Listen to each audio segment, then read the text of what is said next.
If you're doing that, you are on the wrong side of the action. Where are the best areas to enter? There's nothing wrong with a strategy having small success rate. The problem is when the risk is so high. In your brain, you're thinking, this is dying. Why would I buy it? How do you help yourself get better at doing that? The number one thing that is wrong with all the teaching out there is it's always breakout. Has it always been easy for you to just take losses? And if so, like why? That feeling as a stock is getting to highs and then when you want to buy it, that impulse, that has to be retrained. Pretty much everywhere where you think you're supposed to be buying, I'm teaching my students to sell in those areas. Today, my guest has 8 years of experience trading small caps on the long side. That's right, the long side. It's when you buy stocks. These are stocks that are pretty much scams. So they're very hard to buy. And if you try to do it yourself, you probably experience this. But today, I got my good friend and great trader, Roland Wolf here. What's up, bro? What's up, man? How Good you to doing? see you. Good to see you too, bro. So I really just want to dive in real quick with you. For new traders, they're probably asking themselves, or they would love to ask you at least, where are the best areas to enter? Like, because they struggle, they're always entering, they're taking losses every day. So what were the best areas to enter? Oh, Lord. Everything in small cap to the long side is dangerous, okay? And the places, especially if you're newer, that are gonna be really intuitive to buy, breakouts through pre-market highs, breakouts through high of day, multi-day breakouts, multi-week breakouts, anything of strength. A lot of new traders are gonna start learning your basic like cup and handles and wedges and ascending triangles and all of this stuff. Breakouts of those is where everyone teaches you to buy, right? Yep.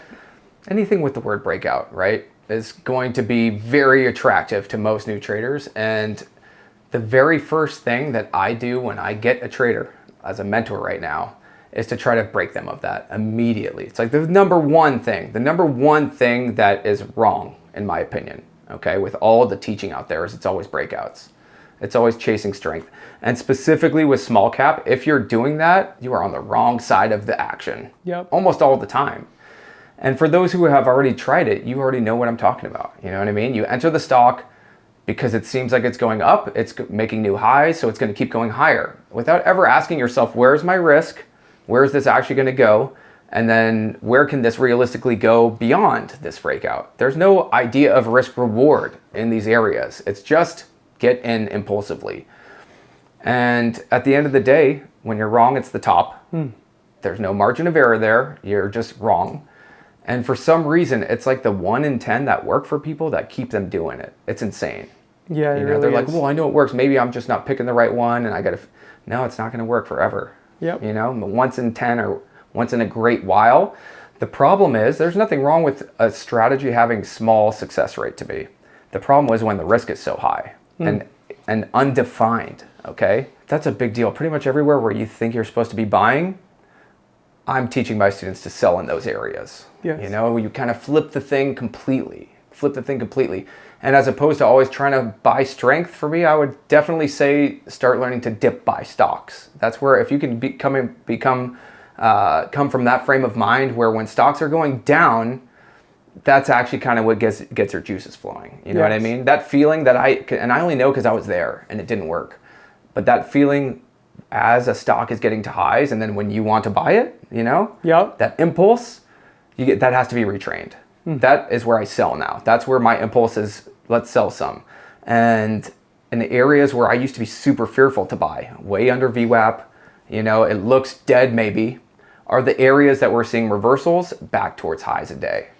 Everything in between is noise to me these days. Hey, we wouldn't be able to do these face-to-face interviews if it wasn't for our sponsor, Cobra Trading. So if you can just give them a few seconds of your time, we'd really appreciate it. Cobra Trading is the go-to broker for day traders and short sellers. And I'm not the only one saying this. In fact, Benzinga awarded Cobra Trading as the go-to broker for short selling. They have a heavy focus on direct market access order routing, so you have the fastest execution. They have some of the best locate prices and availability. They also have amazing customer service. I've experienced many different brokers, and it's why I use them every single day and why I'm proud to have them as our sponsor. Sign up now by clicking the Be the Trader referral link below and earn 1 free month of software with Cobra and 25% off all commissions. Now let's get back to the show. How do you train yourself to do the opposite? Because, so many people are scared to buy something that looks like it's just continuing to go down. Because, just in your brain, you're thinking, this is dying. Why would I buy it? So how do you help yourself get better at doing that? A little bit at a time. For some people I work with, it's so immediate that it makes so much sense to them. Intuitively, they're like, yes, where I've been buying is a terrible spot psychologically. They know you're a wreck. It's not, there's no good risk reward there. They've been on the other end where, like, if you mess this trade up, you could be down 30, 40, 50, 60, 70, 80, 90% tomorrow on your position if you chase high enough, you know? So people already, and if you're new, you're gonna go through that anyways. But hopefully, if nothing else, this interview right now can put some of you on a different track where you don't have to do that forever. Yep. And that'd be another thing I'd say. A lot of people, if you've been doing it for a little while and that's all you're learning and that's all that whatever program you have has to offer, you should figure something else out, you know? What other profession do we like pay someone to get better at something and just don't get any better? Seriously, like what other service? It's crazy to me, man. But Fintuit's crazies, you know. It's an awesome space, but it's also a crazy space. And when people start to flip and they're like, okay, I'm gonna start buying lower instead of chasing highs. How often do they need to be prepared mentally to take losses? Like, because that's super important, right? Like, and how often does that happen? Would you say, or how? And if it does happen often, how would they handle it? It's understanding first off the big picture, which is we are trading scam companies. Yes. Okay. I have more in my trading account to trade some of these companies than they have in their account. A lot of the companies, actually, believe it or not, once you start going through them, they have no cash. That is why they are about to pump their stock and then dump on us. And they use retail, you and me, who are buying through these areas to dump shares. That's why you see the biggest volume every day on these small cap stocks through highs of day get stuffed. Well, how else? Unless someone's got a lot of shares to unwind up there that they're not showing you too, So once you understand that, and then you understand we're also dealing with algorithms now when these companies are trading huge volume. I believe some of them possibly deployed by the people running the offerings themselves. Who else would have kind of those resources to move small cap like that? In my eyes, a little bit of maybe conspiracy theory there, but also I watch it every day. And so what they do is set levels for retail traders to risk off of, and then break them and take the liquidity, I think. Same with short sellers. I know specifically short sellers have been struggling because they get stopped out through highs like they're supposed to, only to watch that stock go down over and over and over again. And then same to the long side, which is why I've settled really into playing off lows. And not only off lows, but I'll take entries where I deem lows to be, and then I love to watch it crack. That moment where I've been stopped, I watch. And if you watch it long enough, there will be times where it's so apparent that they just trapped shorts again through lows, specifically if there's some range to go, for those greedy shorts and stuff like that. But stuff like that has become increasingly more important to me. Just a little bit of extra patience. Watch them set levels if I believe that there's algorithmic trading going on, which really comes down to huge volume on small cap stocks. A stock maybe gapping from like $1 to $3 and is trading hundreds of millions of shares on the day.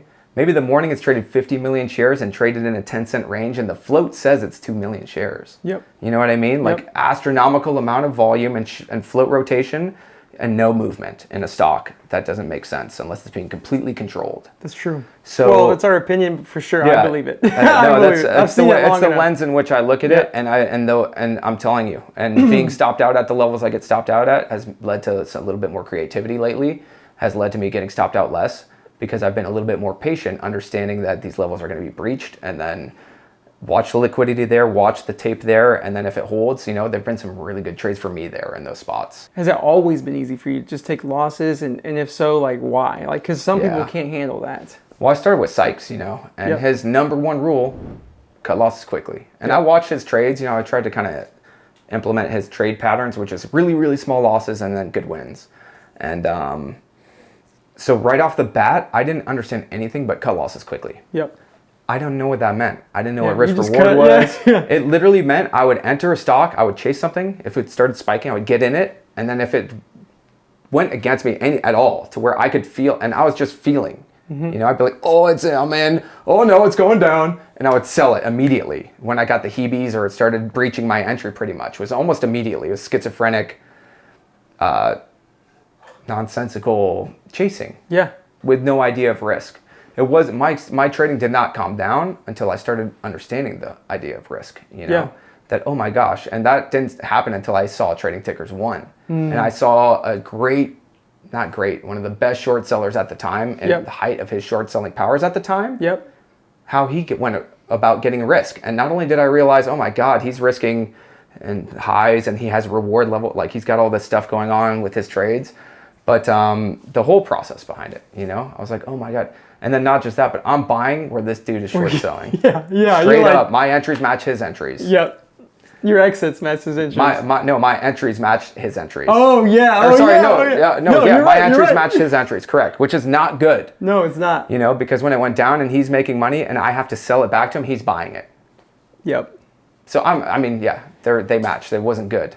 The whole idea for me is that I need to sell where he sells. Yep. You know, that's what led to everything for me was that wherever Grattani is selling, that's where I need to sell. Yep. If I want to make money here, but you had to market.